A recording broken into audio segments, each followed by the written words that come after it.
Thank you, Chairman, members of the committee. I'm signed up on both Representative Bennett's bill 5057 and Representative Renberg's bill 5413. Chairman, do you have a preference to where I start? Either one. Okay. I'll start with the paid sick leave bill. We're here in opposition to this piece of legislation for the simple fact that this bill would make Rhode Island an outlier.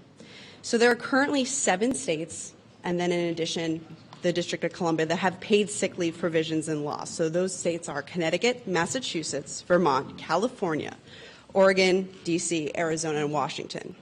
We're also currently among 5 states only, and Puerto Rico on top of that, that have a temporary disability insurance program. Those states are California, Hawaii, New Jersey, New York, and then again Puerto Rico. Of the small number of states that have a state-run TDI system, we're one of only 3 that have what we refer to here as temporary caregiver insurance, and those states are California, New Jersey, and us here in Rhode Island. So when you boil it down, that means that if this bill were to pass, we would be the only state besides California that has both paid sick leave, TDI, and TCI. The main difference between us and California? California has 39 million people, and we have roughly 1. If they were to be considered their own country, they would have the 6th largest economy in the globe. Here in Rhode Island, we have the 43rd largest economy out of all the states in the country.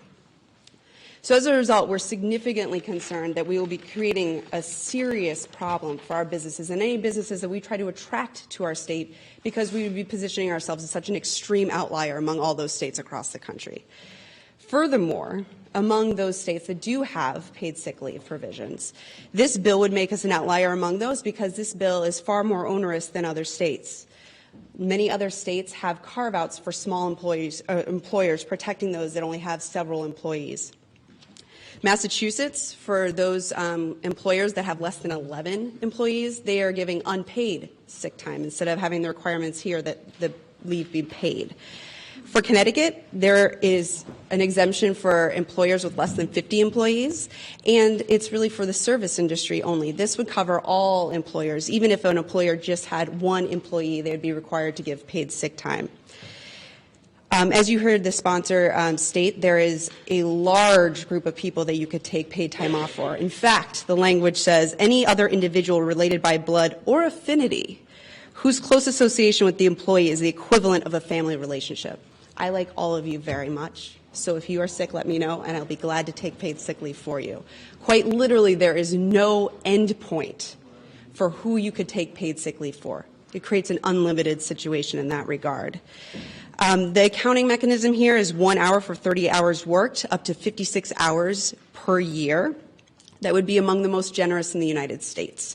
Connecticut, it's 1 hour for every 40 hours worked, up to 40 hours per year. And Massachusetts, 1 hour for every 30 hours worked, up to 40 hours a year.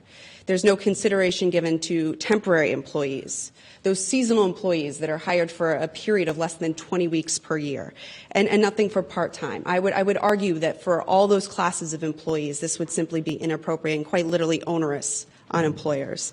Furthermore, there's a provision in this bill that states that if you rehire someone after a year, that you'd have to reinstate their paid sick leave. I would urge this committee to reconsider that, as that would be quite literally a disincentive for employers to hire back former employees. Finally, we find this to be a significant and massive overreach of government into the administration of sick leave by businesses. Many businesses already provide some sick leave, but we do believe that they should have the ability to create their benefit package in such a way that it is responsive to not only the industry that they serve, but their employees. So overall, we are very concerned that we would be just joining one other state, California, and making ourselves a significant outlier in terms of business climate. With that, I'd be happy to take any questions. Any questions?